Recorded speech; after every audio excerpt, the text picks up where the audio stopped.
Hello పిల్లలు, welcome to my YouTube channel kids tutorials. నీతి కథలు. పొగరుబోతు మేకలు. ఒక ఊరిలో ఒక పెద్ద కొండ ఉంది. అది చాలా నిటారుగా ఉంది. ఆ కొండ మీదకు వెళ్ళటానికి గాని రావడానికి గాని ఒకటే దారి. ఆ దారి వెంట మేకలు, గొర్రెలు ఆ కొండపైకి వెళ్ళి మేత మేసి తిరిగి వస్తూ ఉండేవి.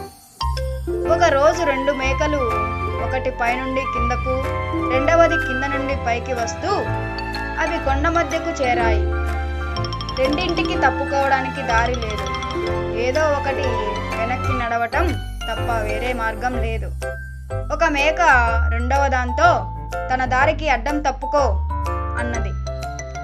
ఈ సన్నటి దారిలో వెనుకకు వెళితే లోయలో పడిపోతానని నీకు తెలియదా? నువ్వే వెనుకకు వెళ్ళటం తేలిక, నన్నే ముందు పోనివ్వు అన్నది రెండవది. అది జరగని పని. నీకు కిందకు వెళ్ళటం ఎంత ప్రమాదమో నాకు వెనుకకు పైకి పోవటం కూడా అంతే ప్రమాదం అన్నది మొదటి మేక. ఒక పని చెయ్యి, ఈ దారిలో నువ్వు నేలకు ఒదిగి పడుకో, నేను నీ మీద నుంచి దాటి వెళతాను. ఇంతకు తప్ప వేరే మార్గం లేదు అన్నది రెండవ మేక. నేను చస్తే ఆ పని చెయ్యను.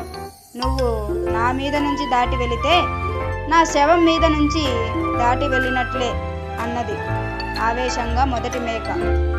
ఆ విధంగా రెండింటికి మాట పెరిగింది. అంతే, పోట్లాట మొదలయ్యింది. ఒకదాన్నొకటి నెట్టుకున్నాయి.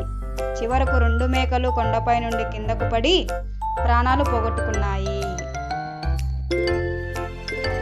Thanks for watching the video. Like, share and subscribe to my YouTube channel kids tutorials.